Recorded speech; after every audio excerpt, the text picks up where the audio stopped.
when we repeal Obamacare, when we abolish the IRS, when we pull back regulators, when we stop amnesty, we're going to see millions and millions of high-paying jobs. We're going to see wages going up and up and up. We're going to see young people coming out of school getting 2, 3, 4, 5 job opportunities. We'll see morning in America again. The last thing that you people are going to take is having a lightweight like a Marco Rubio, who's terrible, having a guy like this, or Lion Ted Cruz, or some politician in charge of this.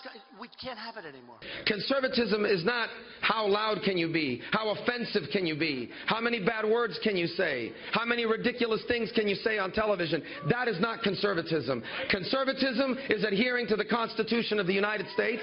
If you want to reignite the spirit of America, we reignite the spirit in the UP and send a message to the rest of the country that we know how to solve problems and we know how to take care of one another. And by the way, we don't need a bunch of politicians coming in here telling us how to do it. What do you think, huh? That is just a sample of what happened today, in fact. Donald Trump backing out of his appearance at CPAC. Instead, he spent the time campaigning in Kansas and then later in Florida. In fact, we're going to see him in about 40 minutes in Florida for a press conference there. CPAC's chairman called Trump's decision, quote, disrespectful to conservatives.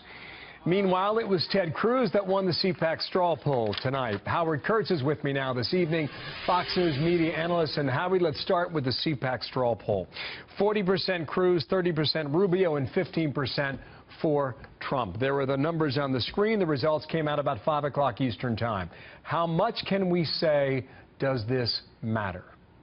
Not very much, to be honest. Keep in mind, 5 out of the last 6 straw polls at the annual CPAC gathering were won by either Rand Paul or Ron Paul, neither of whom came close to being president. So it's a nice badge of honor for somebody trying to win affection on the right. Donald Trump was never going to win the straw poll, whether he had showed up or not. In Kentucky, Howie, I want to talk about the message on behalf of Trump. And the reason being, I'm looking at 22% of the vote reporting, and Trump has about a 10, 11-point lead. What he did in Kentucky, in Louisville, Kentucky specifically on Tuesday of this past week, we drew a huge crowd at the convention center downtown. He talked about coal. He talked about coal in Kentucky, an industry that has been maligned on behalf of the coal supporters by the Obama administration for the past 7+ years. Can we say whether or not that message in Louisville and Lexington and Bowling Green and parts further east toward the West Virginia border has been an effective message for him?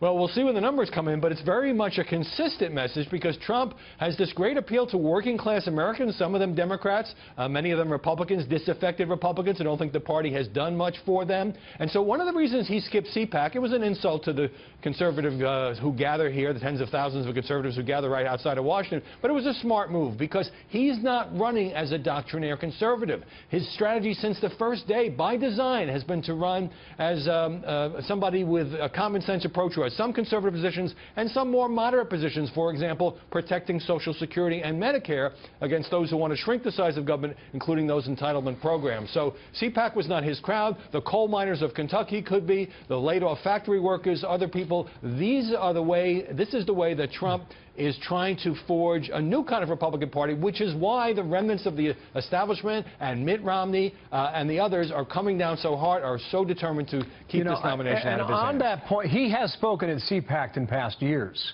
It's not as if he was a no-show. He's given $150,000 to CPAC, but he doesn't need CPAC as much now as he did then. He can make news just by holding a presser in Florida, as you mentioned a moment ago. What he said was that he was making a U-turn to go out to Wichita, where he held a big rally earlier today. That did not pay off. Ted Cruz's victory in Kansas was significant on the numbers. Significant victory for Cruz. The last-minute visit by Donald Trump did not pay off. And now we have to say that Cruz seems to out-organize Donald Trump in caucus states. He knows how to do this a bit better. That explains, in part, his victory in Iowa. The reason it's important for Cruz is that he is trying to, frankly, muscle the other people out of the race, create a two-man race, at a time when Mitt Romney and everybody else is saying terrible, awful things about Donald Trump. A couple of more victories by Ted Cruz helps his narrative that he is the only one standing between Trump and the GOP nomination. But I would argue Louisiana, which we'll get hopefully some numbers from next hour, is a more representative contest. It's a primary. More people can vote. You don't have the organizing test. But I don't want to take anything away. If Ted Cruz ends this night with 2 victories, he can say, and Rubio can't say, that he has beaten Donald Trump repeatedly, even though Trump has won Iowa, Texas, Oklahoma, Alaska, Kansas so far on the tote board. Pick up on what Ed Rollins is talking about now in terms of the potential here for a 2-man race. Now, none of this is conclusive. You've got to get to March 15th to see what happens in Ohio for Kasich and Florida for Rubio. However, Rubio is not having a good night. And in the state of Maine, you've got a 10% threshold. If you don't get to 10% of the vote, you get 0 delegates in that state. Looking at the numbers right now, Rubio's about 8%. So if that number holds up, that goes along with a deep 3rd place finish in Kansas and what could be a deep 3rd place in the state of Kentucky. What does that do to his message and his campaign as he gets ready, Howie, for his home state of Florida in 10 days?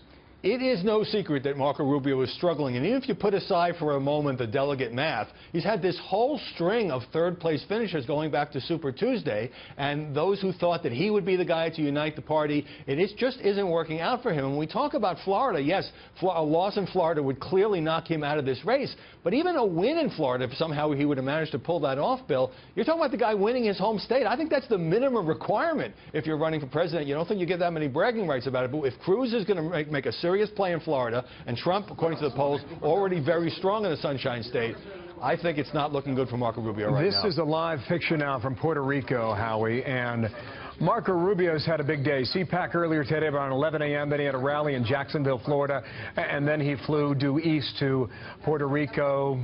You've got about 23 delegates on the line this weekend there. Come back for a moment, Howie, to what has been an extraordinary turnout for these Republican primaries and caucuses. And I just want to emphasize this for the following reason. Kansas looks like it did double what it did 4 years ago. And that follows a pattern now that we have seen in these contests. Now, Trump's going to make the argument that he's bringing more people into the party. Others would say, you know, it's this battle for 2nd place with Rubio and Cruz that is drawing a lot of attention and getting a lot of people to participate. Is there evidence, however, in a general election scenario in November, Howie, that turnout now equates to a higher turnout for a particular party come Election Day? It's the best measurement I can think of enthusiasm. And clearly, Democrats are just not that enthusiastic for Hillary Clinton, who's probably going to win her nomination easily.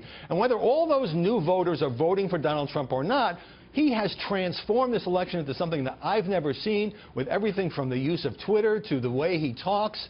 You know, cab drivers are always asking me about the campaign. Everybody I know is energized by this campaign, and even people aren't that interested in politics. I think Trump deserves some credit for that. I think it's a good sign for Republicans in November. And one more point about Marco Rubio. He would love to get the endorsement of his former mentor, Jeb Bush. He thinks that would really help him in Florida, but there hasn't been much communication with the two camps. That doesn't seem to be in the cards. Well, in Florida, they've had early voting now for 6 days.